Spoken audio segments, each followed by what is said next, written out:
They were there to stop the steal and to keep the president they revered in office, yet records show that some of the rioters who stormed the U.S. Capitol did not vote in the very election they were protesting.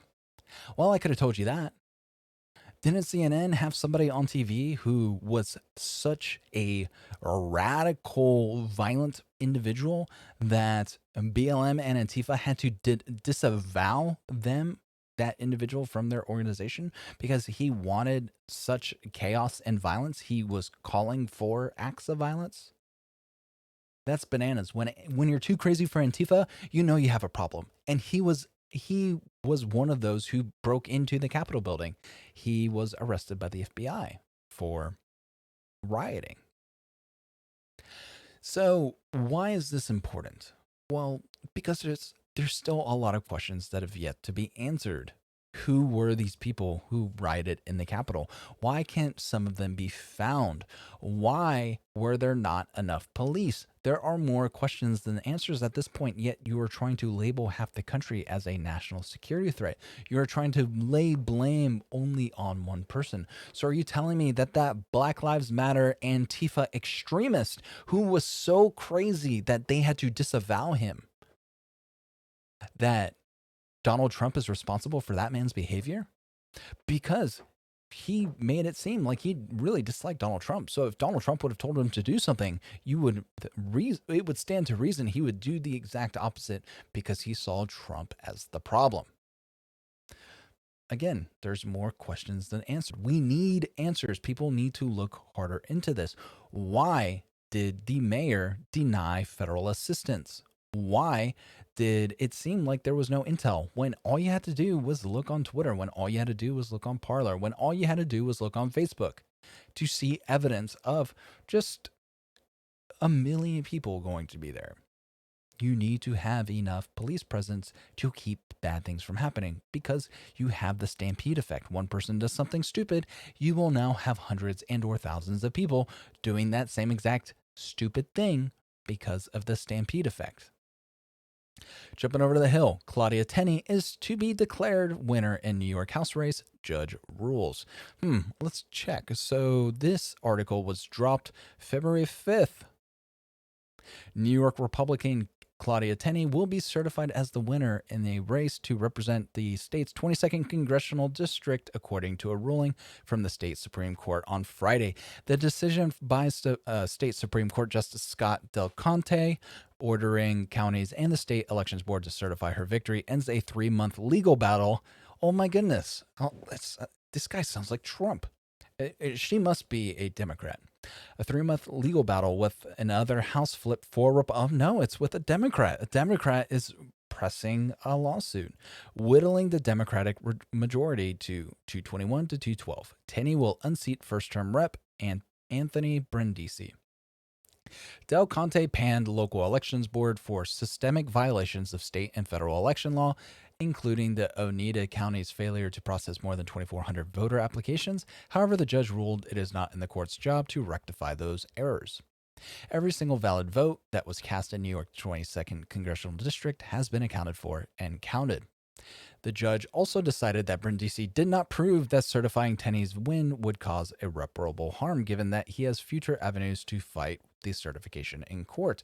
Brindisi has already said he could appeal the ruling, and he also has the option of contesting the results of the election directly to the House. He said there should be a recount and audit after where he said countless errors and discrepancies.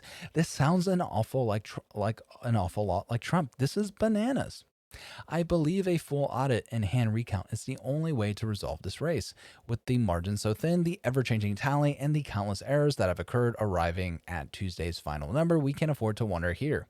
It's shocking right now. No one knows who actually won this race. My opponent and I deserve true clarity. No, she won because the court said so.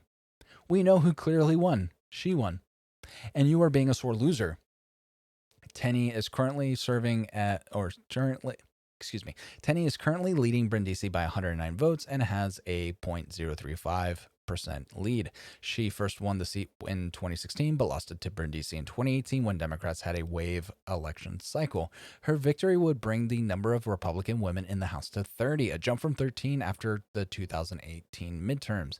I'm honored to have won this race. It's a hard-fought campaign, and I thank Anthony Brindisi for his service.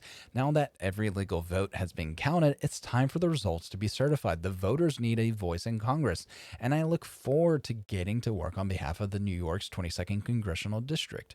The ruling on Friday underscored the success Republicans had at the House level in the 2020 cycle. While observers had predicted the GOP to lose as many as 15 members, the GOP ultimately flipped more than a dozen seats. So that's basically a 30-seat swing.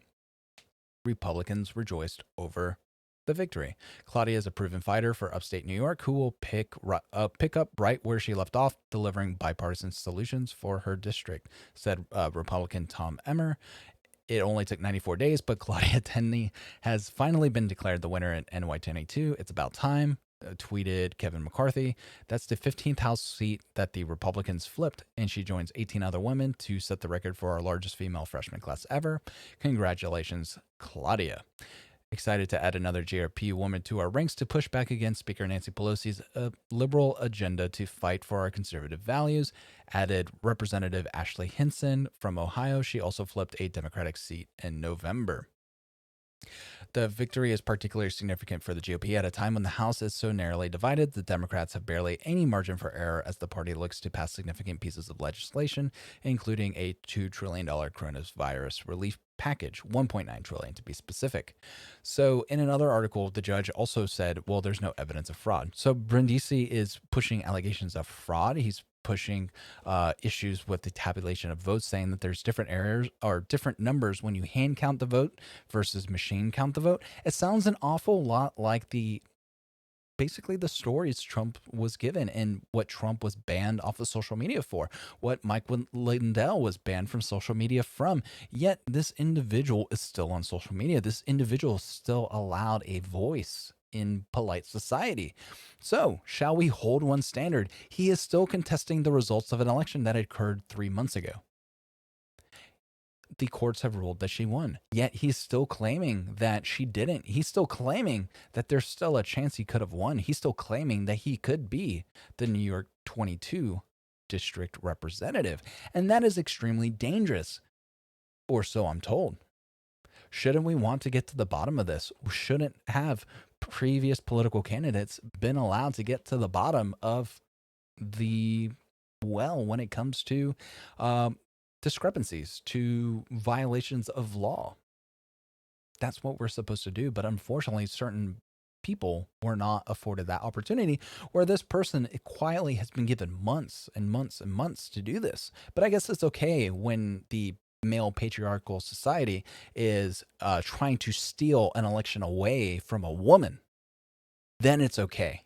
It is only okay when you steal from a woman. That's a lesson I'm learning from Democrats, and that's something I'm going to keep close to my heart. Just remember that. Daily Wire reports Tyrann, the honey badger Mathieu, accuses Tom Brady of calling him something I won't repeat in now deleted tweet. On Sunday, the Tampa Bay Buccaneers defeated the Kansas City Chiefs 31-9, marking the franchise's first Super Bowl victory since 2003. Tom Brady, in his first season leaving the New England Patriots, brought home his 5th Super Bowl MVP award and 7th Super Bowl title, giving him more championships than any other player or franchise. The dude is a freaking stud. Brady was efficient throughout the evening, going 21 for 29 for 201 yards, 3 touchdowns. Just talking about statistics. And then they show a video of Mathieu and Brady going at it. The altercation began after Mathieu ran towards Brady following the play, pointing a finger in his face while appearing to taunt him. Brady chased after Mathieu and could be seen on camera shouting in his direction before teammates and officials stepped in between them. Mathieu was deemed the aggressor by officials who called a 15-yard unsportsmanlike conduct penalty. While it was initially unclear what was said after the game, Mathieu alleged it was serious. In a tweet alluding to the incident, he said, "He called me something I won't repeat, but yeah, I'll let all the media throw me under the bus as if I did something or said something to him. Back or go back to my previous games against TB12. I showed him nothing but respect. Look at my interviews about him. I show grace. Mathieu elaborated on the incident in a post-game Zoom interview saying, I never really saw that side of Tom Brady, to be honest, but whatever, I'm over it, no comment. Matthew's tweet, which may online perceived as a tacit allegation of racism, was soon deleted. While Mathieu has yet to give a reason for removing the tweet, Twitter users were quick to point out the likelihood of Brady having been mic'd up during the game, meaning Matthew's allegation could easily be confirmed or disproved. A similar situation arose during 2019, a season after Cleveland Browns defensive end Myles Garrett accused Pittsburgh Steelers quarterback Mason Rudolph of calling him a racial slur in the moments leading up to a brawl in which Garrett removed Rudolph's helmet and struck him in the head. The NFL later issued a statement saying they were unable to find any evidence to corroborate such allegations. So I believe it should be a crime. What Mathieu has alleged should be a crime if he's lying, because it is libel. It is slanderous, especially in today's cancel culture. You are accusing of somebody of saying such a horrible thing. I'm not going to repeat what they said. Now, if Tom Brady said, hey, listen here, you punk ass bitch, don't stick your finger in my face. Well, that's one thing. What is he not going to repeat that? Is he not going to tweet that? Or is he implying that Tom Brady is a racist? Because that is the hot topic issue of today. If you run up and stick your finger in somebody's face and they say, you do not stick your finger in my face because I am crushing you like a child, because where's the challenge? I was told I was going to lose. When are the Kansas City Chiefs going to show up to play this football game? I feel like I'm playing against a junior varsity high school football team. This is pathetic and you are a loser. What if Tom Brady said that? What did he say was so, what I just said, what would have been considered offensive of two grown men having that conversation? Well, nothing. But Mathieu was implying that something Tom Brady said was so bad, and people were drawing to the conclusion that Tom Brady is a racist because Tom Brady is MAGA. Tom Brady had a MAGA hat, so he's a white supremacist. So of course he would call him the N-word.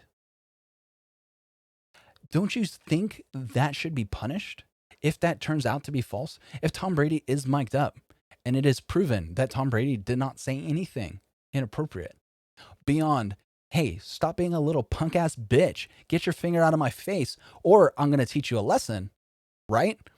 That could be a serious conversation between two alpha guys, right? That's definitely a conversation that could be had. But to imply that something was so bad and people drawing the conclusion that it's a thing of racism, Mathieu should have either corrected it or confirmed it. But he didn't either. Instead, he deleted the tweet.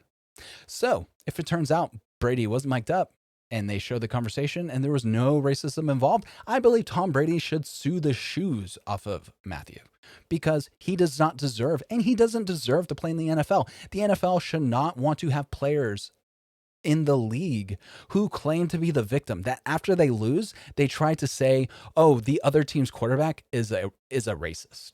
No, screw that. And screw the NFL for allowing these sorts of accusations to go by unpunished. It is unacceptable. In today's day and age, you are ruining people's lives by even making the accusation of something that's even quasi-perceived as racism. It is disgusting. It is just the most disgusting individuals would resort to this sort of action. And, I have to side with Tom Brady on this. There's no evidence he said anything. Mathieu pulled down the tweet. And guess what? Tom Brady most likely did say something along the lines of what I said. Basically, you know what? You're not even worth my time. If you stick your finger again in my face, I will break your finger. What if Tom Brady said that? Is that a racist statement, or is that an off the dog statement? Basically saying, get your hands out of my face, you little punk. Definitely not racist.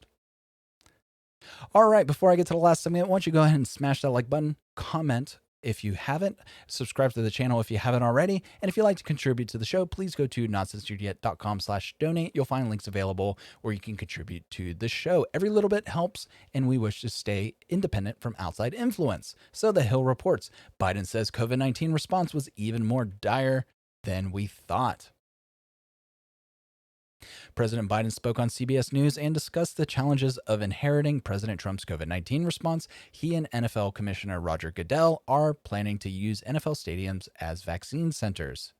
While discussing the mass closure of schools for nearly an entire year and the depleting volume of women in the workforce due to the pandemic, two situations Biden calls a national emergency, he also noted that his staff has been surprised by the disarray of the pandemic response by the Trump administration. One factor that surprised the incoming Biden administration was the COVID-19 vaccine supply. We thought they had indicated there was a lot more vaccine available, and didn't turn out to be the case. So that's why we've ramped up every way we can. So that doesn't make any sense. So there's less bullets. So we're going to shoot even more. Well, that doesn't make a lot of sense. That statement doesn't make any sense at all. I would like to see proof of Joe Biden's statements. I would like to see Joe Biden start taking responsibility for his actions. I was told Joe Biden had a plan, and all I see is Joe Biden making excuses. Joe Biden says, oh, well, there's more people dying, but that's Trump's fault. There's not enough vaccines, but that's Trump's fault. I've had months to create my plan, but it's Trump's fault.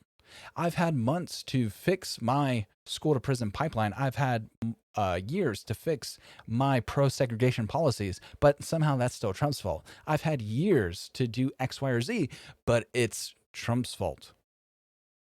That's ridiculous. Take some personal responsibility there, Joe Biden.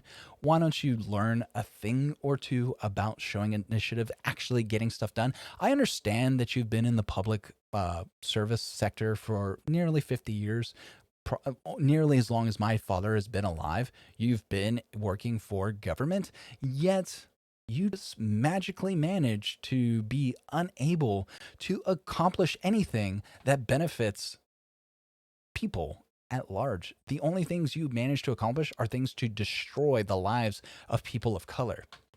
That's his single-handed accomplishment. That and making his family members extremely rich due to lucrative business contracts with overseas governments. So, Biden had months. Biden said he had a plan. He said he was going to crush the virus. Now he says it's going to take months. Now he's going to say it's taken to the end of summer. Logistical challenges are going to be an issue. All of this. And remember when herd immunity was taboo? When Trump said herd immunity, people said, well, that's not a thing. You can't say herd immunity. Well, Joe Biden said that. The idea that this can be done and we can get to herd immunity much before the end of this summer is very difficult. That's concerning. So he's saying that it's not even certain that we can have enough vaccines done by the end of summer.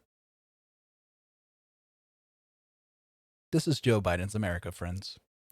Joe Biden's America. And we need to hold him accountable for this. We need to hold him accountable in the midterm elections. We need to hold him accountable every time there's a press conference. You need to hold him accountable. You need to comment. You need to like or dislike. You need to make your voice heard. You need to not spread disinformation. You need to say, you promised these acts. You promised me a $2,000 check. You promised me you had a plan. You promised me you would crush the virus. You promised me everybody would be vaccinated by the end of spring. Now you're saying by the end of summer, you don't think it's possible. What is the truth, Mr. President? Please tell me, for the love of God. I have a family I have to take care of. Yet you keep moving the goalpost and you keep blaming somebody else. Take a second to have a little responsibility. It's not like you came into this blind. You're not dealing with this blind like Trump did. Trump he enabled these businesses to develop the vaccine in record amount of time. Biden had the luxury of not having to wait a year for a vaccine to be developed. He had vaccines. He had vaccine available. Yet it's still not good enough. It's still Trump's fault somehow. That's bananas. So that's going to be it for today, folks. Unless the world catches on fire and I must talk about it, I'll see you all tomorrow. Have a good one. Bye.